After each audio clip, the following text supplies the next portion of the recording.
Hi, this is Diane on New Year's Eve. I'm just recovering from the flu, so I don't think we're going to venture out tonight. Bob's out shoveling snow. We had snow at the first of the week, and it got so deep in the driveway, and I didn't feel like going out and shoveling it, so he finally got around shoveling it yesterday, and then later on yesterday afternoon it snowed 3 more inches, so he's back at it again this afternoon.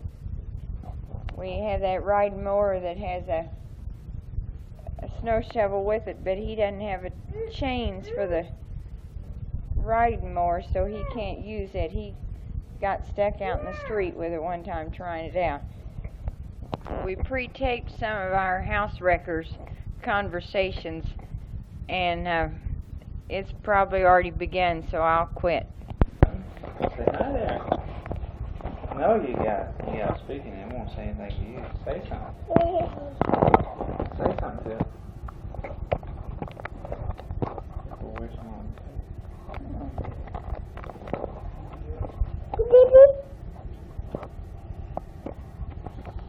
No, Steve. You never found that. Say hello there.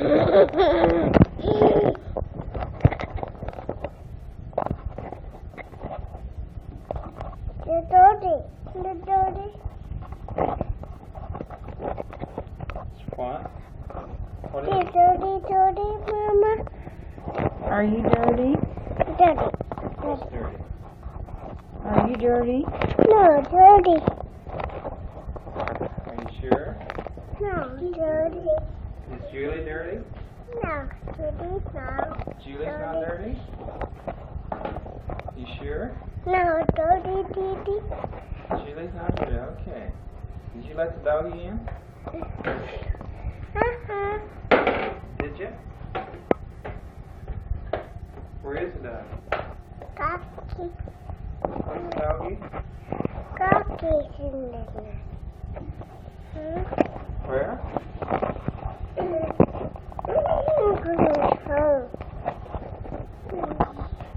Can you say hi? Hello there. You're not saying it. Didi. No, Didi. No. Go.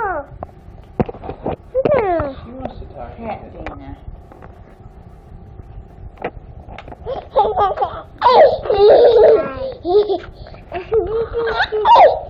Is that what you did?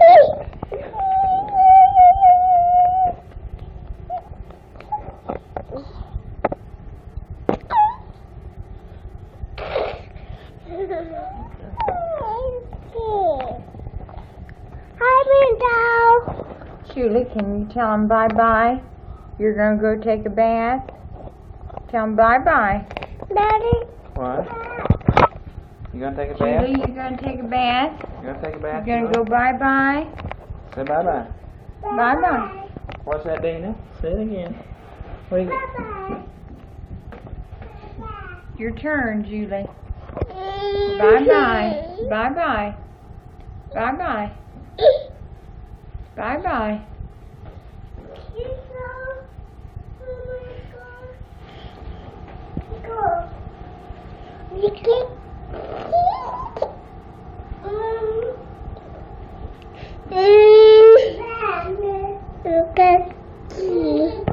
No doggy.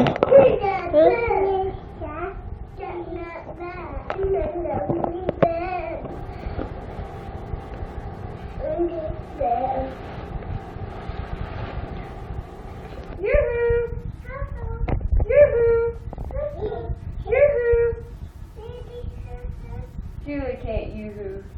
Yoo-hoo. Yoo-hoo. Bye-bye, Julie. Bye-bye. See ya.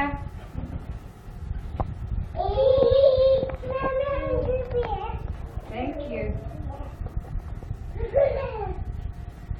Julie, bye-bye. Bye-bye. Julie. Bye-bye. Dana, remember you went on the floor this morning. You better go into the potty. Well, now to our news. I've got two little helpers here, so I may have fighted. We went out just the week before Christmas and looked and for a house in Salina and couldn't find what we wanted. So, no. So we found a real cute little house to rent. It's on the order of our house on Lowell for Trish and Carol, and they probably remember it, except maybe a newer version. And I think it's wall-to-wall carpet in all 3 bedrooms, but I didn't bother to ask. The family is moving the 20th of January, so we'll be able to move in there on the 20th or the 21st. We've hired a moving van that's going to do our heavy work. We're doing the packing ourselves, and that's a treat in itself. But we'll be there for 4 months. Anyway, we have a lease on the house. We hope by then we'll have found what we want to buy, and we feel lucky to even have the place for any amount of time, since it isn't normally a rental. She has a nice built-in brown oven and range, and we needed something since we didn't have one to take with us. And our address will be 2176 Nottingham, Salina, Kansas. The zip code is 67401. Hold it, Dana. Bob will be leaving this Tuesday morning, so I'll have the kids here 3 weeks to ourselves. If it gets too lonesome, I'll probably take the kids down to Cherryville and stay for part of a week. We have most of our work finished except for the last minute taking down curtains and running some things to the cleaners. We've been shampooing rugs and mopping floors, and today I defrosted our freezer, so we're getting down to the food we don't like that's all left over, and we may end up eating a meal of sauerkraut and sweet potatoes or something, so we don't have to haul all of our unwanted food out there. But this moving is a big deal for anybody, but we're going to be especially inefficient, I'm afraid. The way we've packed, we filled up boxes as we didn't need the things, no matter what room they came out of. So we'll probably be going through the basement out there and full of boxes and looking for a skillet and the bathroom scales or something out of the same box. But we'll be glad to get moved. Maybe we'll have one more move after this into a house that we buy, and that may be it for a long time. Bob just finished his last day at Phillips Friday, and I think he's probably a little reluctant to leave, but he'll be on a different side of working with the same men, so it won't be as though he's leaving them all entirely, because the men he has been working with he'll probably see again. We got a very newsy letter from Aunt Edith. I wanted to read part of it to you. I wrote her and told her I was going to read it because I thought it was she was such a good critic of the things that are happening around her. Trish and Carolyn probably know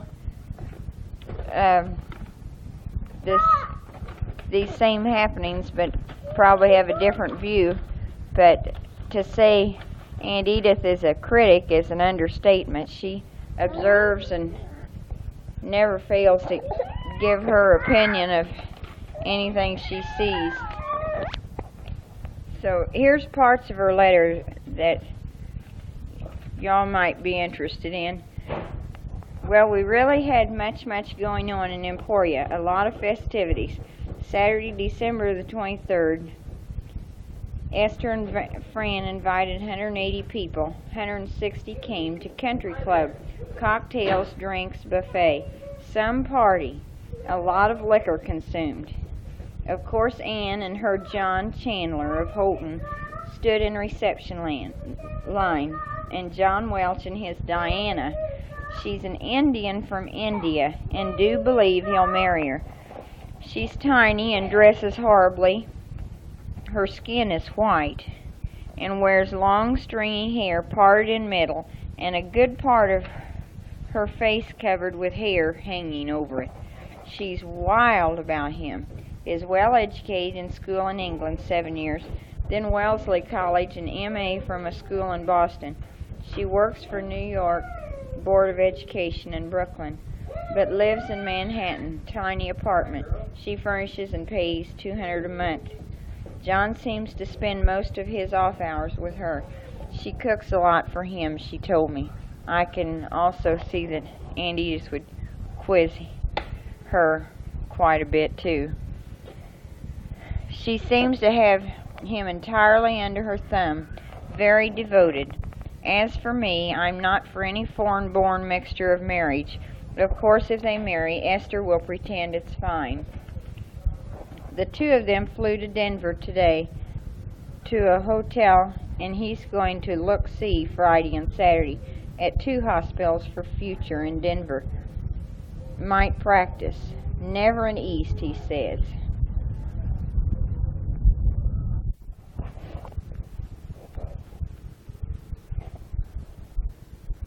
As for Ann's marriage, all think it's wonderful.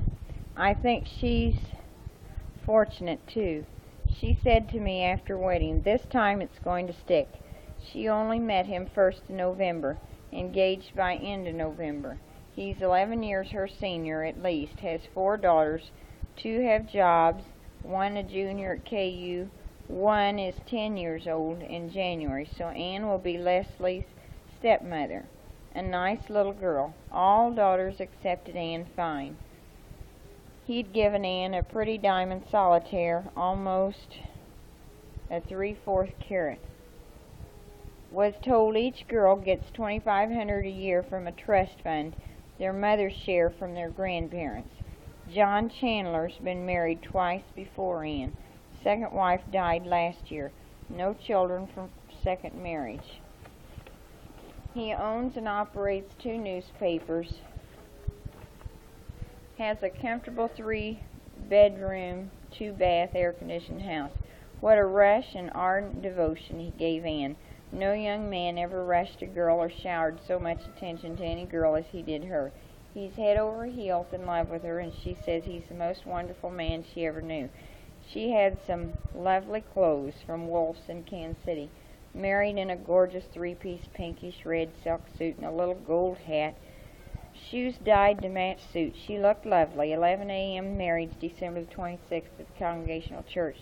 His older daughter stood up with Ann and John Welch with the groom. 21 people there. Esther had wedding luncheon at New Ramada Inn. They flew to Las Vegas for 10 days. Never saw her so happy and thrilled. She'd, of course, never had such attention before and has been up in the clouds. She'll come back down to earth for normal living. Do so hope she'll remain as happy as she now thinks. Little Fran came for wedding. He was in Emporia Friday till Sunday night and spent Christmas with his dad. Oh, Fran is just terribly ornery. Can't reason with him. Poor kid, has my sympathy, though. Aunt Edith also wrote in an earlier letter that Sewell, Ann's first husband, had a nice Christmas present himself by cutting out his alimony. Aunt Edith also wrote about the Greers in Montana. Carolyn might be interested. Here's just as quickly as I can make it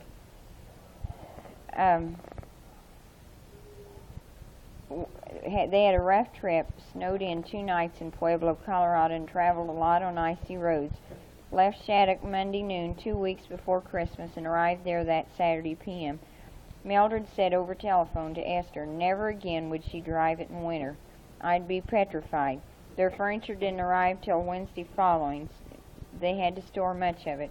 Their duplex is small. Sue flew out the 20th for Christmas. Also, in an earlier letter, Aunt Edith had written of the Greers. They had sold their home in Shattuck for $45,000, sight unseen, to a doctor in California who was planning to start practice there. She said it was worth much more, but they got rid of it without any fuss. That's about the extent of Aunt Edith's letter. She writes me so frequently I catch up or keep up on all of that family's happenings just from her letters, and she writes as if she were talking to you, and I know it must take her 2 hours to write even the way she scribbles. Bob doesn't read her letters. I have to read them to her. Read them to him. Dana and Julie are almost the same size now. With all of our Christmas presents, we went through their dresser drawers and passed some clothes down to Julie that were in Dana's wardrobe, but Julie ain't going to be able to wear them very much longer. She's just about 3 inches shorter than Dana, and several months ago, our last weight and measurement, there was 3 pounds difference. They're probably in that now, since Dana's losing a lot of that baby fat and getting taller. Julie has just begun to lose some of that sweet tummy and that sticks out so far in front of her. She's learning so quickly from Dana. So many words she catches on. Her favorite is still doggy. She thinks Gretchen's wonderful, but Gretchen hasn't yet learned that they're going to stay for good, because she still growls at them and I think wishes they'd go on home. Bob's had a wonderful relationship with his bosses, and clear up to the #1 man in the Kansas City district, and they all think he's wise in taking this Salina operation on. The #1 man has an annual Christmas party for his executives, and this is the first year Bob's had the position to, or has been in a position to be invited, and of course this is also the last time. But Russ, the head man, cornered me and told me what a fine man Bob was, and how much they do hate to lose him. They had him programmed for big things within 5 years, but I didn't bother asking what big things he had in mind, because our decision was already made, and probably had been on the East Coast or something, if we know Phillips very well. He'll, as I said before, he'll be working with them in the future, and we think it's great that he's gotten to the point that all of the top men know him and respect him, which can't help but be in his favor in his own business with Phillips later. He's so anxious to get out there to be a success on his own, and it's about all we talk of yet. We rented him a room for the 3 weeks until I get out there, so we're going to be eating and paying 2 places to sleep for the next month, and that won't be easy, but maybe if we can just get resettled. It seems like every once in a while, there's a time in our life we think if we could just get resettled, things will be ship-shape again.